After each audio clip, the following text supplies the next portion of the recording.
Big boss season 5 day 50.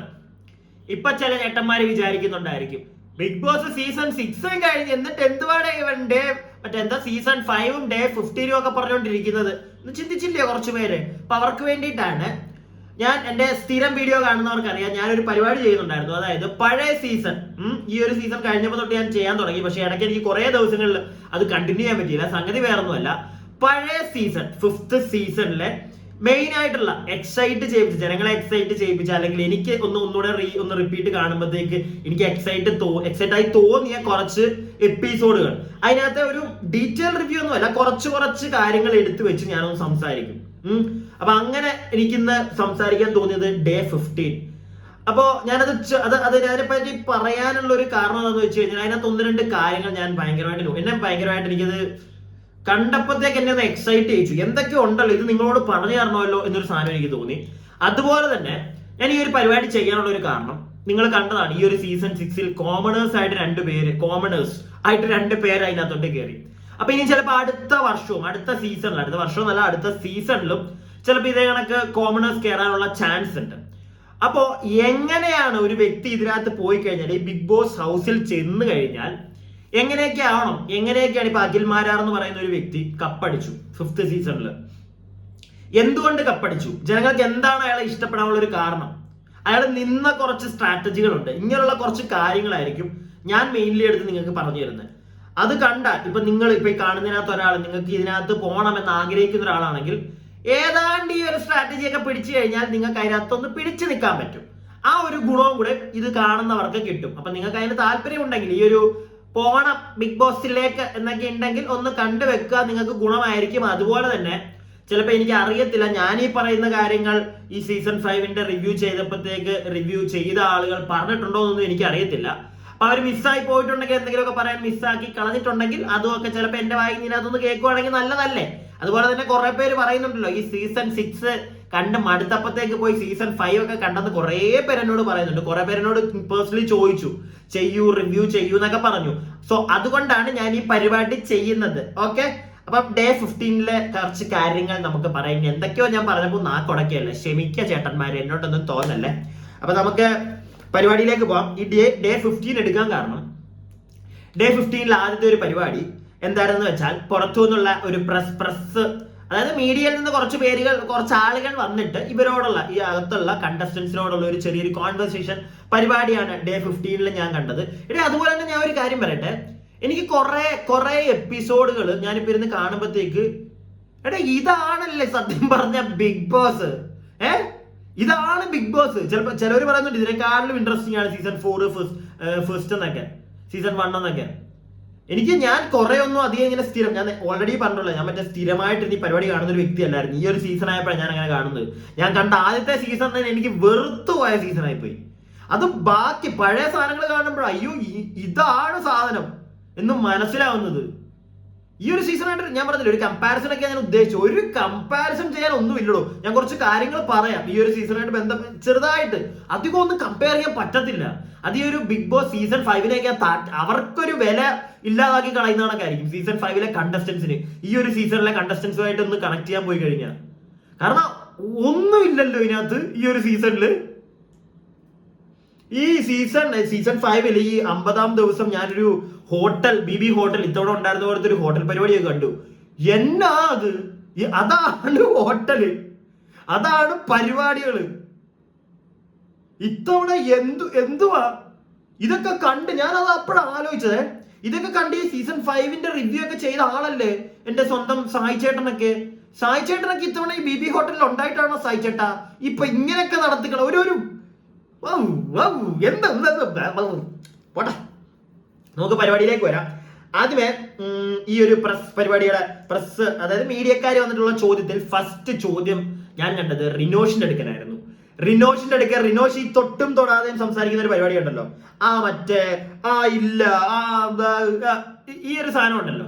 അതായത് ഒരു കാര്യം സംസാരിക്കുമ്പോഴത്തേക്ക് അത് ചില കാര്യത്തിലൊക്കെ ഞാൻ കണ്ടിട്ടുണ്ട്, ഒരാളോട് ഒരു കാര്യം പറയുമ്പോൾ കംപ്ലീറ്റ് ആയിട്ട് ആ സാധനം പറഞ്ഞു തീർത്തിട്ട് അണ്ണം പോകുന്നതാണ്. പക്ഷെ മിക്ക ഒരു ടോക്കിലും കോൺവെർസേഷനിലൊക്കെ റിനോഷ് ഇങ്ങനെ ഒഴിഞ്ഞു മാറി തള്ളിക്കീറി അങ്ങ് പോകും. ഒരാളുടെ പേരൊന്നും പറയാതെ എന്താ ഒരു സ്ഥിരം ഒരു സ്ഥലത്ത് നിൽക്കാതെ സംസാരിക്കുന്ന ഒരു വ്യക്തി എന്നൊക്കെ നമ്മൾ പറയത്തില്ലേ, അങ്ങനെ ഒരു ഒരു ക്യാരക്ടർ പുള്ളിയുടെ നിന്ന് കാണുന്നുണ്ടായിരുന്നു. അപ്പൊ അതാണ് ഈ ഒരു മീഡിയ എന്ന് വന്ന ആള് ഫസ്റ്റ് ചോദിച്ചത്. അപ്പൊ റിനോഷ് അതിന് കൊടുത്തൊരു എക്സ്പ്ലനേഷൻ തീരെ എനിക്ക് അങ്ങോട്ട് ദഹിച്ചില്ല. അതായത് നമുക്ക് ഓരോ ഗെയിം ഓരോ ടാസ്കുകളാണല്ലോ നമുക്കിവിടെ തരുന്നത്, ഞങ്ങൾ ഇങ്ങനെയൊക്കെ ചെയ്യുന്നു അങ്ങനെയൊക്കെ ചെയ്യുന്നു. അപ്പൊ ഞങ്ങൾ ജനങ്ങൾക്ക് കുറച്ച് ടാസ്കുകൾ കൊടുക്കുകയാണ്, നിങ്ങൾ മനസ്സിലാക്കൂ, ഞാനത് ആരെ പറ്റിയാണ് പറഞ്ഞത് അല്ലെങ്കിൽ ഞാൻ എന്താണ് സംസാരിക്കുന്നത് അത് നിങ്ങൾ മനസ്സിലാക്കൂ എന്നുള്ളൊരു സാധനം ഈ റിനോഷെണ്ണം പറയുന്ന ഞാൻ കേട്ടെ. അത് എന്ത് മണ്ടൻ പരിപാടി, എന്തെന്ത് മണ്ടൻ ഉത്തരവായിരുന്നു ഞാൻ ആദ്യം ചിന്തിച്ചു. കാരണം അങ്ങനെയാണ് ഞാൻ മനസ്സിലാക്കിയത് എന്താന്ന് വെച്ച് കഴിഞ്ഞാൽ, ഒരുപാട് ഇരുന്ന് ഈ സംസാരിക്കാൻ വഴക്കും പരിപാടികളൊന്നും വേണ്ട. നേരെ മറിച്ച് ഞാനിപ്പോ അതിനകത്ത് നിൽക്കുമ്പം എനിക്കൊരു കാര്യം പ്രസന്റ് ചെയ്യാനുണ്ട്, ഒരാളുമായിട്ടൊരു വഴക്കുണ്ടായി, അപ്പൊ അത് പറഞ്ഞ് എന്റെ സൈഡിലെ ന്യായം എനിക്ക് പറഞ്ഞ് അവിടെ തീർക്കാനുണ്ട്, അത് പറഞ്ഞ് തീർക്കുക, പോവുക, അത് ക്ലിയർ ആക്കണം. അതിപ്പോ ഒരു വ്യക്തിയോടാണ് സംസാരിക്കുന്നത്, അയാളുടെ പേരെടുത്ത് വെച്ച് കാര്യം പറഞ്ഞ് മൂവ് ഓൺ ചെയ്യുക. ഇതാണ് വേണ്ടത്. ജനങ്ങൾ ഇതായിരിക്കും പ്രതീക്ഷിക്കുന്നത്, അവർക്ക് ഇതാണ് വേണ്ടത്. അല്ലാതെ ഇങ്ങനെയുള്ള ഒരു സാധനം ഇങ്ങനെ അവിടെ ഇവിടെയും തൊടാതെ, അതെന്തോ എനിക്ക് മീഡിയ എന്ന് വന്ന ആളത് ചോദിച്ചു, ഒരു ബന്ധമില്ലാത്ത പോലെ പുള്ളി ഉത്തരം പറയുന്നത് കണ്ടു. അത് കഴിഞ്ഞിട്ട് നേരെ അഖിലിന്റെ അടുക്കലാണ് വന്നത്. അത് അഖിലിന്റെ അടുക്കലല്ല, വേറെ ആരോടൊക്കെ ചോദിച്ചു. പക്ഷെ ഞാൻ ഇടയ്ക്ക് എഴുതി വെച്ചത് അഖിലിന്റെ അടുക്ക ചോദിച്ചതാണ്. അത് അഖിലിന്റെ അടുക്ക ചോദിക്കുന്നത്, സ്ത്രീകളുടെ അടുക്ക കൈ പൊക്കുന്ന ചില സ്ത്രീകളുടെ നേരെ നിങ്ങൾക്ക് ദേഷ്യം വരുമ്പോൾ നിങ്ങൾ കൈയും പൊക്കിക്കൊണ്ട് ചെല്ലുന്നുണ്ട്, പക്ഷെ നിങ്ങളുടെ സെൽഫ് കൺട്രോൾ ഉള്ളതുകൊണ്ടാണോ നിങ്ങൾ അങ്ങോട്ട് കൈ വെക്കാതെ നിങ്ങൾ തിരിച്ചു പോരുന്നത്? അപ്പൊ അഖിൽ പറയുന്നുണ്ട്, അതെ സെൽഫ് കൺട്രോൾ ഉണ്ട്, ഞാൻ അതാണല്ലോ ഈ ഗെയിമിന് വേണ്ടത്, അത് ഞാൻ ചെയ്യുന്നുണ്ട് എന്ന് അഖിൽ പറയുന്നു. അതായത് അവിടെ എനിക്ക് മനസ്സിലായ ഒരു കാര്യം എന്താണെന്ന് വെച്ച് കഴിഞ്ഞാൽ, അഖിലായിട്ടാണ് നിൽക്കുന്നത്. ലൈക്ക് പുള്ളി അടുക്കൽ ഒരാൾ പ്രൊവോക്ക് ചെയ്ത് ചെല്ലുമ്പോൾ പുള്ളിക്ക് ദേഷ്യം പിടിക്കും, പുള്ളി ചിലപ്പോൾ ഇടിക്കാനും പോകും, അത് പുള്ളി അവിടെയും ചെയ്യുന്നുണ്ട്.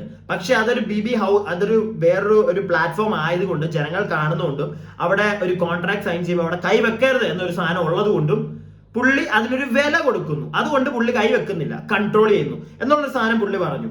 പുള്ളി അവിടെ ഇല്ല. എനിക്കപ്പം കുറച്ചും കൂടി അദ്ദേഹം ആ ഒരു വ്യക്തി, ഞാൻ അതുപോലെ തന്നെ കുറെ എപ്പിസോഡിൽ ഞാൻ കണ്ടു കുറെ ആളുകൾ പറയുന്നത് ഇയാൾ ഫേക്ക് ആണ്. പക്ഷെ എനിക്ക് ഇങ്ങനത്തെ കുറച്ച് കാര്യങ്ങളൊക്കെ കാണുമ്പം അയാൾ ജെന്യുവൻ ആയിട്ടാണ് നിന്നത് എന്ന് എനിക്കൊരു സാധനം തോന്നി കേട്ടോ.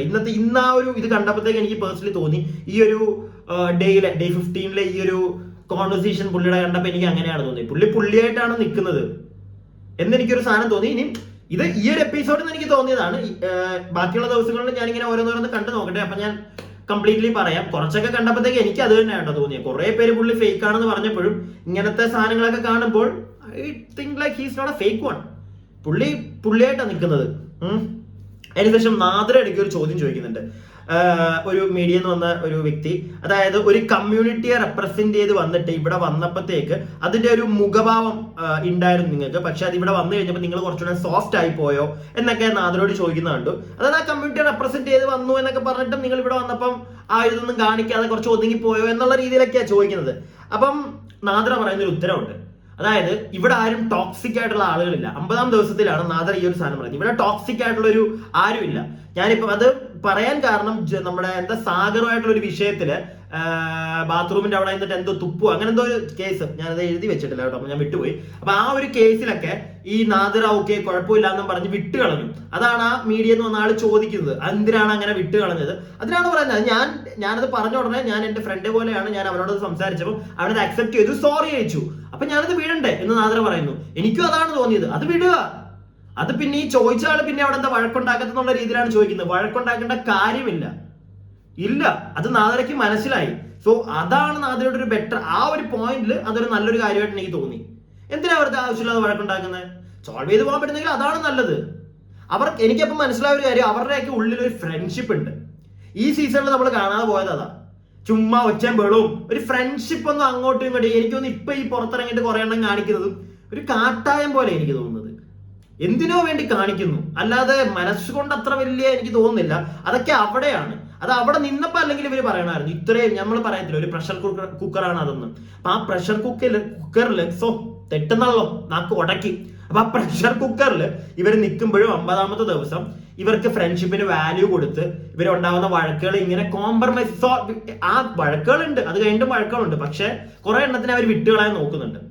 അത് വലിയൊരു കാര്യം തന്നെ എനിക്ക് തോന്നിയത്. അതുപോലെ തന്നെ നാദര പറയുന്നുണ്ട് അഖിൽ മാരാറിന്റെ കേസിൽ, അതായത് അഖിൽമാരാർ എന്തോ ഒരു മോശം വാക്ക് പറഞ്ഞു, അത് ഞാൻ അഖിലേട്ടനോട് പറഞ്ഞപ്പോഴത്തേക്ക് അഖിലേട്ടൻ അത് അക്സെപ്റ്റ് ചെയ്തു, സോറി പറഞ്ഞു പറയുന്നുണ്ട്.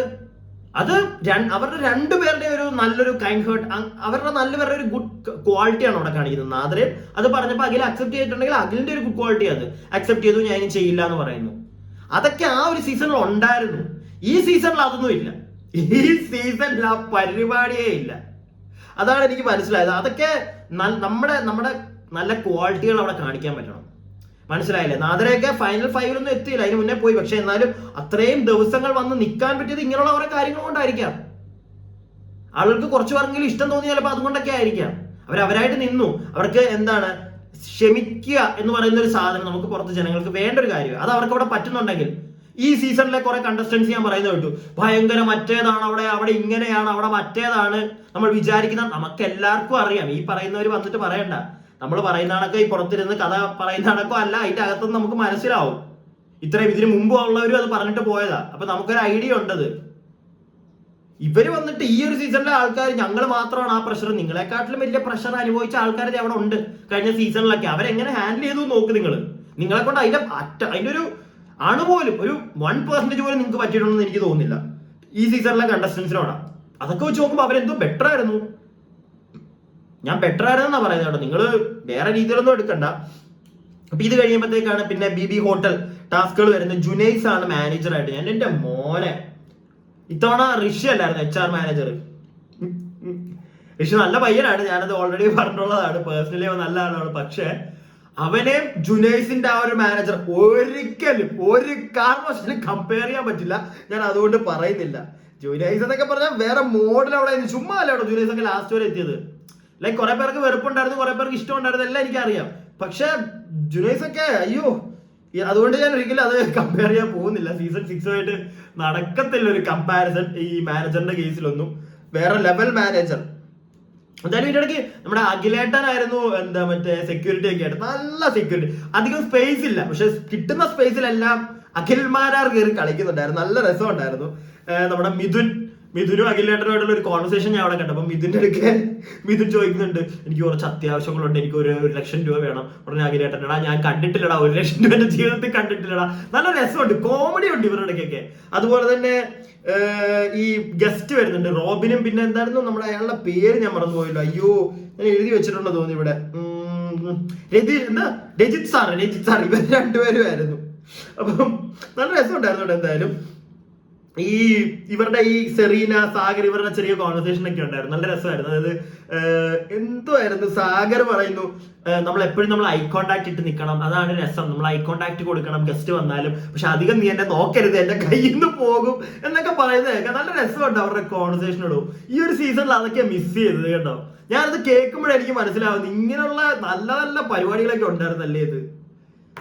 ഇത്തവണ എന്തായിരുന്നു, കുറെ വാഴത്തോട്ടവും കുറെ വഴക്കും മാത്രം. ഇനി എനിക്കിത് സീസൺ 5 വേണ്ടിയാണോ സീസൺ 4 പോവാൻ. അപ്പൊ ഇതിനകത്ത് ഞാൻ ഇങ്ങനെ കുറച്ച് ഇപ്പൊ അഖിൽമാരൊക്കെ ഉണ്ടല്ലോ, ആ കിട്ടിയ സ്പേസും ലൈക്ക് എന്റർടൈനിങ് ആക്കുന്നുണ്ട്. വഴക്ക് മാത്രമല്ല, ഈ മിഥുനായിട്ടുള്ള കോൺവെർസേഷൻ ആണെങ്കിലും അതിനുശേഷം നമ്മുടെ ജുനൈസിന്റെ അടുക്ക റോബിൻ വന്നിട്ട്, അത് റോബിനാണ് പറയുന്നത്, സെക്യൂരിറ്റിയോട് പറയും എനിക്കൊന്ന് മസാജ് ചെയ്ത് തരാമോ, നിർബന്ധിക്കണ്ട പക്ഷെ ഒന്ന് ചോദിക്കും എനിക്കൊന്ന് മസാജ് ചെയ്ത് തരാമോ എന്ന്. നമ്മുടെ ജുനൈസ് വന്ന് അഖിലേട്ടനോട് ചോദിക്കുന്നുണ്ട്. ഓക്കെ, അഖിലേട്ടൻ അത്ര വലിയ താല്പര്യമൊന്നുമില്ല. അഖിലേട്ടൻ അപ്പോഴും ഒരു ഡൗട്ട് ഉണ്ട്, അതായത് ജുനൈസ് തന്ന പണിയാണോ ഇതെന്ന്. അഖിലേട്ടൻ എന്നിട്ട് അത് ഓക്കെ ഞാൻ ചെയ്തു കൊടുക്കാന്ന് പറഞ്ഞ് നമ്മുടെ റോബിനെ പിടിച്ചിരുത്തി മസാജ് ചെയ്യുന്നുണ്ട്. അപ്പം റോബിൻ ജാക്കറ്റ് ഒന്നും ഊരുന്നില്ല, ജാക്കറ്റൊക്കെ ഊരാതെ അതേപോലെ ഇരിക്കുന്നത്. അഖിലേട്ടന് ദേഷ്യം വന്നിട്ടുണ്ടോ എനിക്ക് അറിയത്തില്ല, പക്ഷെ കാണും, മനുഷ്യനല്ലേ, വന്ന് കാണും. പക്ഷെ പുള്ളി ആ ഒരു സെക്ഷൻ ഉണ്ടല്ലോ, ആ ഒരു ടൈം ഭയങ്കര എന്റർടൈനിങ് ആകുന്ന ഞാൻ കണ്ടു. അത് അങ്ങനെ വേണം സത്യം പറഞ്ഞാൽ ചെയ്യാൻ. പുള്ളി ജെനുവിനായിട്ട് പുള്ളിയുടെ വഴക്ക് ദേഷ്യം വരുമ്പോൾ ദേഷ്യം കാണിക്കുന്നുണ്ട്, പുള്ളിയുടെ ഒരു തമാശ പരിപാടികൾ പുള്ളി കാണിക്കുന്നുണ്ട്. അതൊക്കെ എനിക്ക് അവിടെ തോന്നിയത്. പുള്ളി അവരുടെ കോൺവെർസേഷൻ ഞാനൊന്ന് പറയാൻ കേട്ടോ, ഞാൻ എഴുതി വെച്ചു, കാരണം എനിക്ക് ഭയങ്കരമായിട്ട് ഇഷ്ടപ്പെട്ടു. മാരാര് പറയുന്നുണ്ട്, തന്ത്രപരമായിട്ട് എന്നെ കൊണ്ട് മസാജ് ചെയ്യിപ്പിക്കുമായിരുന്നു അല്ലേ എന്ന് പറയുന്നു. ഫസ്റ്റ് നമ്മുടെ ഡോക്ടർ റോബിനെ ഇരുത്തി മസാജ് ചെയ്യുമ്പോൾ ആദ്യമേ പറഞ്ഞത് തന്ത്രപരമായി എന്നെ കൊണ്ട് മസാജ് ചെയ്യിപ്പിക്കുകയാണല്ലേ. ഉടനെ രണ്ടുപേരും അവിടുന്ന് ചിരി തുടങ്ങും. റോബിനും മനസ്സിലായി, ഇവര് പണി കൊടുത്തവന് മനസ്സിലായെന്നുള്ള സാധനത്തില് രണ്ടുപേരും ചിരി തുടങ്ങുന്നു. അത് കഴിയുമ്പോ പിന്നെ പോട്ടെ, നമ്മുടെ ചെക്കനല്ലേ, കത്തിക്കേറിയ ആളല്ലേ എന്നൊക്കെ അഖിലേട്ടൻ പറയുന്നുണ്ട്. അതിനുശേഷം അവനിട്ടൊരു പണി ഞാൻ എങ്ങനെ കൊടുക്കുന്നത് എന്നൊക്കെ അവിടെ ഇന്ന് റോബിനോട് പറയും ഈ മസാജ് ചെയ്യുമ്പോൾ. അപ്പൊ ഈ അവനിട്ടൊരു പണി എങ്ങനെയാ ഞാൻ കൊടുക്കുന്നതെന്ന് പറയുന്നത് എനിക്ക് തോന്നി ജുനൈസിന്റെ കേസാ പറയുന്നത്. അതായത് ജുനൈസ് അഖിലേട്ടൻ അവിടെ ഇരിക്കുന്ന കേട്ടപ്പം അതിന് തൊട്ട് മുമ്പാണ് ഈ റോബിനും നമ്മുടെ വിഷ്ണു ആണെന്ന് തോന്നുന്നു, വിഷ്ണു നമ്മുടെ മാരാർ ഇവരെല്ലാവരും കൂടെ പുറത്തിരിക്കുമ്പോൾ ജുനൈസ് വന്നിട്ട് പറയുന്നുണ്ട് സെക്യൂരിറ്റി ഇവിടെ ഇരിക്കില്ല മാറിയിരിക്കും എന്നൊക്കെ പറയുമ്പോഴത്തേക്ക് ഇല്ല ഞാനിവിടെ ഇരുന്ന് റോബിനെ എന്താ നമ്മുടെ ഗസ്റ്റാ ഇവിടെ വന്നിരുന്നു, ഞാൻ മാറേണ്ട കാര്യമില്ല, ഞാൻ മാറത്തില്ല എന്നൊക്കെ പറഞ്ഞ് പൊട്ടിക്കുന്നത് ഞാൻ കണ്ടു. അതിന്റെ ഒരു കലിപ്പ് വെച്ചിട്ടാണ് ഈ ജുനൈസ് വന്നിട്ട് ഈ മസാജ് ചെയ്ത് കൊടുക്കാൻ പറ്റുമോ എന്ന് ചോദിച്ചെന്നാണ് മാരാർ വിചാരിക്കുന്നത് എന്നാ എനിക്ക് തോന്നി കേട്ടോ. കാരണം അതിന്റെ ഇടയ്ക്ക് പറയുന്നുണ്ട് അവനിട്ടൊരു പണി ഞാൻ ഇങ്ങനെ കൊടുക്കുന്നതെന്നൊക്കെ അവിടെ നിന്ന് പറയുന്നു. അപ്പൊ എനിക്ക് തോന്നി ജുനൈസിന് പൊട്ടിക്കാൻ ജുനൈസ് ആണ് ചെയ്യിപ്പിച്ചെന്നുള്ള കൂടി. പക്ഷെ ജുനൈസ് അല്ല ചെയ്തത്, ജുനൈസ് വന്ന് പറഞ്ഞേ ഉള്ളൂ റോബിനാണ് പറയുന്നത് സെക്യൂരിറ്റിയെ കൊണ്ട് ചെയ്യിപ്പിക്കാവോ എന്ന്. അതുകൊണ്ട് പുള്ളി വന്ന് പറഞ്ഞേ ഉള്ളൂ. മാരാറിന് അത് മനസ്സിലായി തോന്നുന്നു. എല്ലാം കൂടെ മനസ്സിലാക്കിയെടുക്കാൻ പറ്റണമെന്നില്ലല്ലോ. പുള്ളി മറ്റേ കെയർ ചിന്തിക്കുന്ന ഒരു ബുദ്ധിയാണ്, അതുകൊണ്ട് പുള്ളി അങ്ങനെ ചിന്തിച്ചു. എന്തായാലും പക്ഷെ അത് ദേഷ്യത്തോടൊന്നും പുള്ളിയുടെ കാണിക്കുന്നില്ല. വളരെ രസകരമായിട്ട് റോബിനോട് സംസാരിക്കുന്ന ഞാൻ കേട്ടു. അപ്പൊ അതിനോട് അത് കഴിഞ്ഞിട്ട് പറയുന്നുണ്ട് അളിയൻ മനസ്സിൽ ചിന്തിച്ചാൽ ഞാൻ മാനസ് ചിന്തിക്കും മാനത്ത് ചിന്തിക്കും എന്നൊക്കെ പറയുന്നുണ്ട്. അതിനുശേഷം ഏതെണ്ണം കെട്ട നേരത്താണോ ഈ ഇത് ഹോട്ടലിലാക്കി മാറ്റിയത് എന്നൊക്കെ പറയുന്നുണ്ട്. പിന്നെ എനിക്ക് നിങ്ങളെ ഇഷ്ടമാണ്, ലാസ്റ്റ് കോൺവെർസേഷൻ തീരുമ്പോഴത്തേക്ക് മാനരണം പറയുന്നതാണ് എനിക്ക് നിങ്ങളെ ഇഷ്ടമാണ്, നിങ്ങളുടെ ഫയർ എനിക്ക് ഇഷ്ടമാണ്. റോബിനോട് പറയാണ് നിങ്ങളുടെ ഫയർ എനിക്ക് ഇഷ്ടമാണ്. പക്ഷെ നമ്മുടെ ഇടയ്ക്ക് മറ്റേ പൊട്ടലൊക്കെ വരും, പക്ഷെ അതൊന്നും അതൊക്കെ ഇല്ല എന്നൊക്കെ പറഞ്ഞ് റോബിനും അത് വിട്ടു, താങ്ക്സ് ഒക്കെ പറയുന്നുണ്ട് ചെയ്തു കൊടുത്തതിന്. നല്ല രസം ഉണ്ടായിരുന്നു റോബ്, അവരുടെ ഒരു കോൺവെർസേഷൻ ഒക്കെ ഉണ്ടായിരുന്നു, നല്ല രസം ഉണ്ടായിരുന്നു. പക്ഷെ നേരെ മറിച്ച് ഈ ഒരു സീസണിൽ ഇങ്ങനെ ഒരു പരിപാടി വെച്ച് കഴിഞ്ഞാൽ എന്താവുമെന്നറിയോ, പൊട്ടും, അടിപൊട്ടും, ഇടിയാവും, ബഹളമാവും, ഈ ഒരു സാധനം വരും. ഇത് മാരാറും ഞാനത് ആലോചിച്ചു, മാരാറും റോബിനും കൂടെ ഇരുന്ന് അത്രയും രസകരമായിട്ടുള്ള ഒരു കോൺവെർസേഷനും മാരാർക്ക് അത് പൊട്ടാതെ ദേഷ്യം വരാതെ അത് ചെയ്തു കൊടുത്തു. ജുനൈസിനോട് ചെറിയ ദേഷ്യമുണ്ട്, പക്ഷെ അത് ഭയങ്കര എന്റർടൈനിങ് ആയിട്ട് ചെയ്തു. നമുക്ക് കാണുമ്പം രസം തോന്നും. ഈ സീസണിൽ മിസ് ചെയ്തതാ ഒരു രസവും ഇല്ല, ഒരു രസവും. ഈ സീസണിൽ ആൾക്കാർ കണ്ടതും വോട്ടിങ് കയറിയതും എന്തിനാണെന്ന് അറിയാമോ? ഞാൻ പറയുന്നില്ല, അത് പറഞ്ഞാൽ ഇനി മോശമായിപ്പോ. ചില ആൾക്കാരുടെ കുൽസിത പ്രവർത്തികൾ കാണാൻ അത് നല്ല വ്യക്തമായിട്ട് ആ ആൾക്കാർ ഇറങ്ങിയപ്പോൾ അവർ പറയുന്നുണ്ട് ഞങ്ങളുടെ നല്ല ഒന്നും കാണിച്ചിട്ടില്ല, ഇത് മാത്രം നിങ്ങളുടെ ഇതേ ഉണ്ടായിരുന്നുള്ളൂ കാണിക്കാൻ, അതുകൊണ്ട് അവരത് കാണിച്ചു. അവർക്കും കാശ് വേണ്ടേ, ബിഗ് ബോസിനും. ബിഗ് ബോസ് നിങ്ങളുടെ കുൽസിതം എടുത്ത് വെച്ച് കാശുണ്ടാക്കി, അത്രേ ഉള്ളൂ, നിങ്ങൾക്ക് ഇട്ട് തന്നു പാണി. അപ്പൊ ആലോചിക്കണമായിരുന്നു ഇതിങ്ങനെ ഒരു പരിപാടിയാണ്, പുറത്തേക്ക് ഇതൊക്കെ പോകും, അവര് കാശിന് വേണ്ടിയിട്ടാണ്, അല്ലാതെ നിങ്ങളെ വെളുപ്പിക്കാനോ നിങ്ങളെ മറ്റേ പൊക്കി കാണിക്കാനോ വേണ്ടിയല്ല എന്ന് അറിഞ്ഞിട്ട് കയറണമായിരുന്നു, കളി പഠിച്ചിട്ട് കയറണമായിരുന്നു. ഇത് കുറെ പേർക്ക് ഇനി പോകുന്നവർക്ക് ഈ പണി കിട്ടാതിരിക്കാൻ വേണ്ടിയാണ് ഞാൻ ഇതൊക്കെ ഇരുന്ന് വീണ്ടും ഇരുന്ന് പറയുന്നത് കേട്ടോ. ഒന്ന് അറിഞ്ഞു വെച്ചോ. അപ്പം നിങ്ങളായിട്ടിരിക്കുക അതിനകത്ത് കയറാൻ നേരത്ത് എന്റർടൈനിങ് ആക്കുക, ഒച്ചയും ബഹളവും വഴക്കൊന്നുമല്ല. അതുപോലെ തന്നെ റിനോഷിന്റെ കാര്യത്തിൽ ഞാൻ പറയാനുള്ള കാര്യം പ്രോപ്പറായിട്ട് പറഞ്ഞു പോവുക. എല്ലാത്തിനും ചാടിക്കറി ഇടപെട്ട് പറയണം അങ്ങനത്തെ കേസൊന്നുമില്ല. ഒരു കോൺവെർസേഷൻ നിങ്ങൾ ഏർപ്പെട്ട് കഴിഞ്ഞാൽ അത് പ്രോപ്പറായിട്ട് നിങ്ങളുടെ സ്റ്റാൻഡ് എന്താണെന്ന് കംപ്ലീറ്റ് ചെയ്ത് തീർക്കുക. അപ്പം ഈ ഒരു പരിപാടിയൊക്കെ കഴിയുമ്പോഴത്തേക്ക് നമ്മുടെ സെറീനയായിട്ടുള്ള ഒരു കോൺവെർസേഷൻ ഞാൻ കേട്ടു. എനിക്ക് തോന്നുന്നു ശ്രുതിയാക്കി അധികം നിന്നൊന്നുമില്ല, ലാസ്റ്റ് വരെ നിന്നില്ലെന്ന് എനിക്ക് തോന്നുന്നത്. അപ്പൊ നിക്കാത്തതിന്റെ ഒരു കാരണം ചിലപ്പോൾ ഇതായിരിക്കും. ഈ രജിത് സാറൊക്കെ വന്നു കഴിഞ്ഞപ്പോഴത്തേക്ക് നമ്മുടെ ശ്രുതി സെറീനോട് പറയുന്നത് കേട്ടോ അയാൾ ഭയങ്കര നെഗറ്റീവ് ആണ്, അയാൾ വന്ന് കയറിയപ്പോഴേ അവിടെ നെഗറ്റിവിറ്റി ഇതൊക്കെ കേട്ട് കഴിഞ്ഞപ്പോഴത്തേക്ക് ചിലപ്പോൾ നമ്മുടെ പുറത്തുള്ള രജിത് സാർ ഫാൻസിനൊക്കെ പൊളിഞ്ഞ് കാണും, വോട്ട് കൊടുത്ത് കാണത്തില്ല എന്നൊക്കെ എനിക്ക് തോന്നുന്നു. പക്ഷെ വേറൊന്നല്ല, ശ്രുതിക്ക് ഫീൽ ചെയ്തെന്ന് പറഞ്ഞു. ശ്രുതിയുടെ ഓരോ സംസാരങ്ങൾ കേൾക്കുമ്പോൾ എനിക്ക് എന്താ തോന്നിയെന്നറിയോ, ഒരു മോഡേൺ കുലസ്ത്രീ അല്ല, ഒരു മോഡേൺ പരദൂഷണം പറയുന്ന ഒരു ചേച്ചി, അങ്ങനെ എനിക്ക് തോന്നി. എന്റെ തോന്നലാണ് കേട്ടോ, അത് ശരിയാവണമെന്നില്ല. ഒരാളെ പറ്റി നമുക്ക് എല്ലാവർക്കും ഓരോ പെർസ്പെക്റ്റീവ് ഉണ്ടല്ലോ, എനിക്ക് പെട്ടെന്ന് അങ്ങനെ തോന്നി. അപ്പൊ ഇതൊക്കെയാണ് ഇന്നത്തെ വരുന്ന വായില് 50-ാം ദിവസം ഞാൻ കണ്ട കുറെ കാര്യങ്ങള്. വേറെ പ്രത്യേകിച്ച് എന്തെങ്കിലും പറയാനുണ്ടോ? ഇല്ല, ഇതൊക്കെ തന്നെയാണ് അവിടെ നടന്നത്. ഇനി ഞാൻ നോക്കട്ടെ വേറെ ഇനി ഏതാണ് കുറച്ചുകൂടി ഇതേ കണക്ക് രസകരമായിട്ട് എന്നെ ഒന്ന് എന്റർടൈൻ ചെയ്യിക്കുന്നത്. അതുപോലെ തന്നെ നിങ്ങളോട് പറയുമ്പോൾ നിങ്ങൾക്ക് എന്തെങ്കിലുമൊക്കെ കാണുമ്പോഴത്തേക്ക് എന്തെങ്കിലും ഒരു ഗുണം കിട്ടണ്ടേ. അപ്പൊ അങ്ങനെ എന്തെങ്കിലും ഉള്ള ഏതെങ്കിലും ഒരു എപ്പിസോഡ് ഞാൻ തപ്പട്ടെ, എന്നിട്ട് അതിനെപ്പറ്റി ഞാൻ ഡീറ്റെയിൽ ചെയ്തുതരാം. അതുപോലെ തന്നെ നിങ്ങൾക്ക് ഞാൻ പറയുന്നത് ഇഷ്ടപ്പെടുന്നുണ്ടെങ്കിൽ ഒന്ന് ലൈക്ക് ഒക്കെ ചെയ്യുക. അതുപോലെ തന്നെ നിങ്ങളുടെ അഭിപ്രായങ്ങൾ നിങ്ങൾ കമന്റ് ബോക്സിൽ ഇടുക. കാരണം ഞാൻ മിസ്സായി പോകാൻ കുറെ കാര്യങ്ങൾ കാണും ഞാൻ മിസ്സാക്കിയത്. അപ്പൊ അത് നിങ്ങൾ ഇടുകയാണെങ്കിൽ നമുക്ക് സംസാരിക്കാം അതിനെപ്പറ്റി. ഇപ്പൊ എനിക്ക് എല്ലാ കമന്റിലും ഞാൻ മാക്സിമം നിങ്ങൾക്ക് അറിയാലോ, ഞാൻ കമന്റ് റിപ്ലൈ കൊടുക്കുന്നുണ്ട്. ഒരു തംസപ്പ് ആണെങ്കിലും ഞാൻ ഇട്ടിട്ട് പോകും. കാരണം അല്ലാതെ നിങ്ങളായിട്ട് തരുന്ന ആ കമന്റ് നിങ്ങൾ കാണുന്ന, അപ്പം ഒരു റിപ്ലൈ വേണമെന്ന് തരണമെന്ന് എനിക്കൊരു ആഗ്രഹമുണ്ട്. എപ്പോഴും തരാൻ പറ്റിയില്ലെങ്കിലും മാക്സിമം ഞാൻ തരും. ഇതുപോലെ ഈ ഒരു എപ്പിസോഡിന്റെ ഒക്കെ റിവ്യൂവിൽ എന്തെങ്കിലുമൊക്കെ ഞാൻ മിസ് ഔട്ട് ആയി പോയിട്ടുണ്ടെങ്കിൽ ഇല്ലെങ്കിൽ എന്തെങ്കിലും നിങ്ങൾക്ക് എനിക്ക് പറഞ്ഞു തരണമെന്നുണ്ടെങ്കിൽ ഒന്ന് കമന്റ് ബോക്സിൽ ഇടുക. മാക്സിമം നമുക്ക് നല്ല ഹെൽത്തി കോൺവെർസേഷൻസ് നമുക്ക് ഉണ്ടാക്കാം. അതിപ്പം ഞാനില്ലെങ്കിലും ഇപ്പൊ നിങ്ങളൊരു കമന്റ് ഇട്ട് കഴിഞ്ഞാൽ വേറൊരാൾക്ക് ഇപ്പൊ അതിനകത്ത് പറയുന്ന ഒരു പെർസ്പെക്റ്റീവ് ഇത് പറയുകയാണെങ്കിൽ ഒരു നല്ല കോൺവെർസേഷൻസ് നടക്കും. മനസ്സിലായില്ലേ?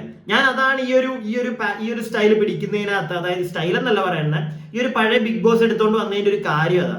കുറെ കാര്യങ്ങൾ ജനങ്ങൾക്ക് തന്നെ, നിങ്ങൾക്ക് തന്നെ ഒരു കോൺവെർസേഷൻ ഉണ്ടാവും. അപ്പൊ കുറെ കാര്യങ്ങൾ നിങ്ങൾക്ക് മനസ്സിലാവും.